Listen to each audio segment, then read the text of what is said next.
The League of Legends World Championship is massive. Millions tune in, national pride is on the line, dynasties are built and destroyed. But even on the grandest stage, one name echoes above all: T1.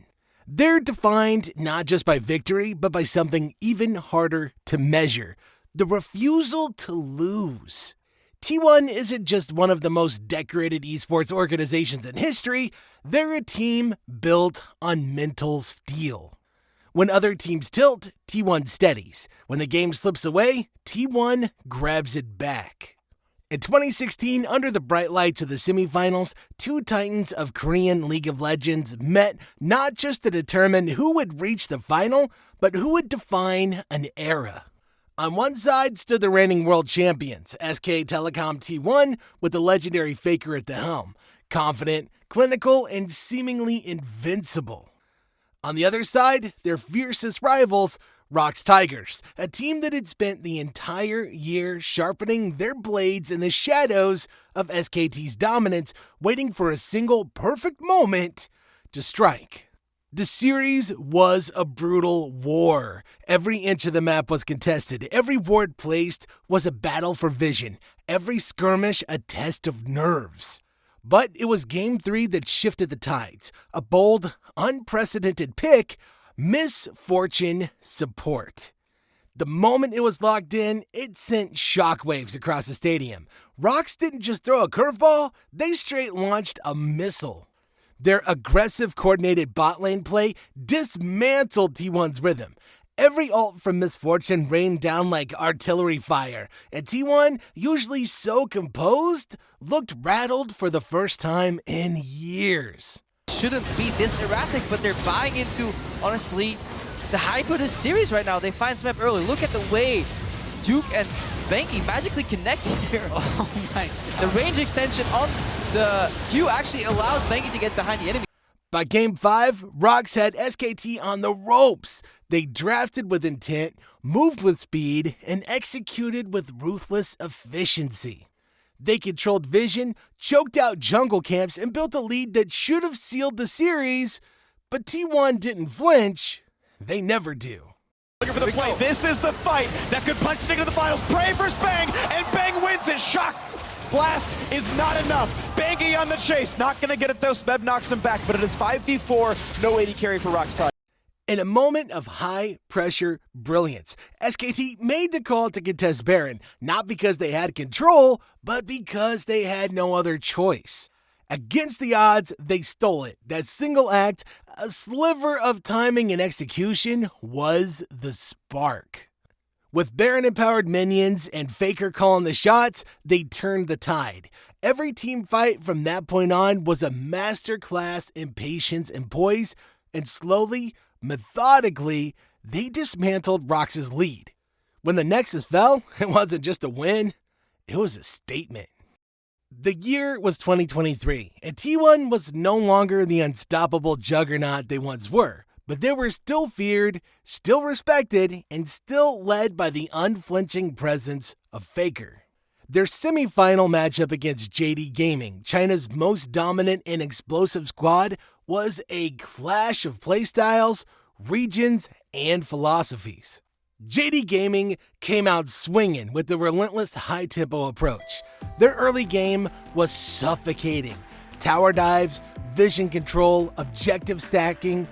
Game after game, they hit hard, built leads, and forced T1 onto the back foot. By Game 4, JDG had everything in their favor. A gold lead, dragon stacking, and the map firmly under their control, but pressure reveals character.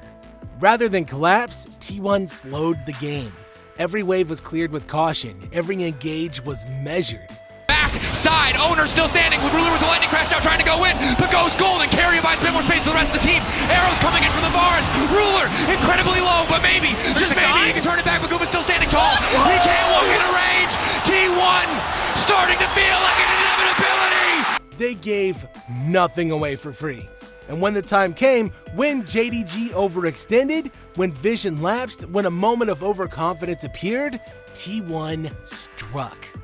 A pick in the jungle, a stolen objective, a flank teleport, It was death by 1,000 cuts. Feel like an inevitability! Ruler Zeri, not enough!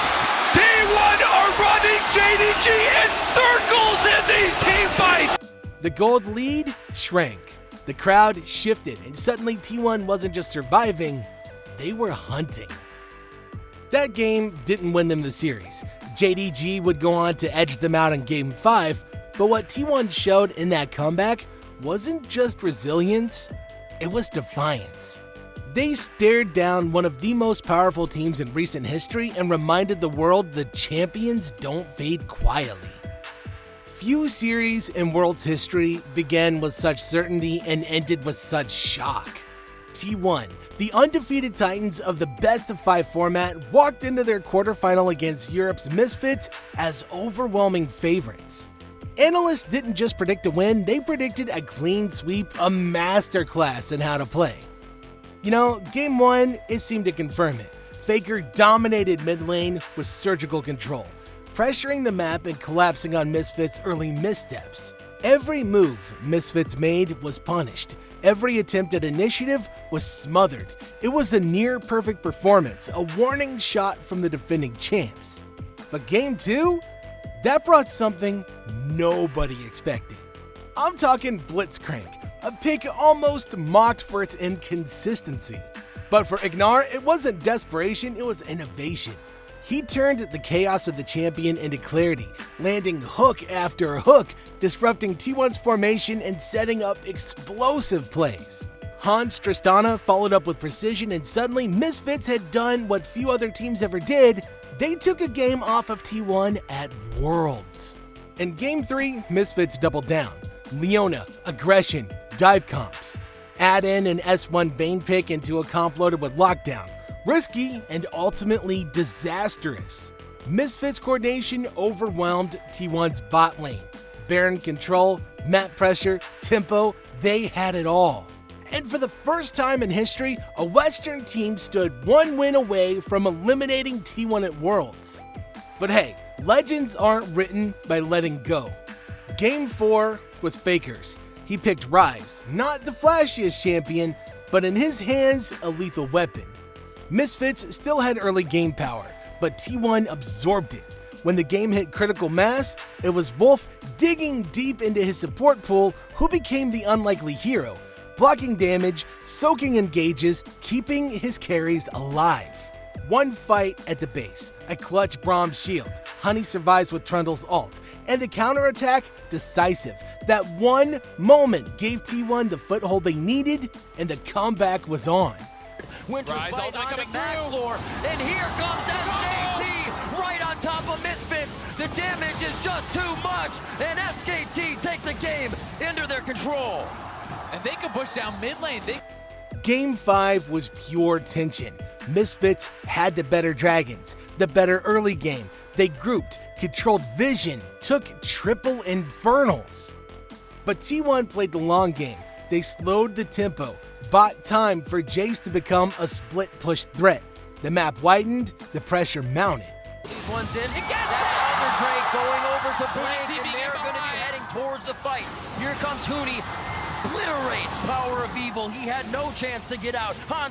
Misfits had chances, but they hesitated. T1 didn't. They won the Vision War, secured Baron, denied Elder. And when Alphari got caught near top lane, the dream began to fade. A teleport, a base race, a throne defended and taken, T1 survived. They didn't always dominate, they didn't always win, but when everything is on the line, when the world counts them out, they don't fold. They adapt, they fight, and they rise. Again and again and again. You can draft perfectly, you can play flawlessly, but when you're against T1, you're never safe. Because what makes them terrifying isn't the macro, it isn't the team fighting, it's this. They don't break. This is T1, and this is what greatness looks like. So now we ask you, what do you think? Is there another team in League of Legends history that has shown more grit, more resolve, and more unshakable will than T1 when everything is on the line? Are there greater comeback kings out there, or does the throne still belong to the unkillable legacy? Drop your thoughts in the comments below. We want to hear your takes, your memories, and your favorite moments. And if you enjoyed diving into these legendary battles, don't forget to like, subscribe, and join us for more stories that helped shape the game.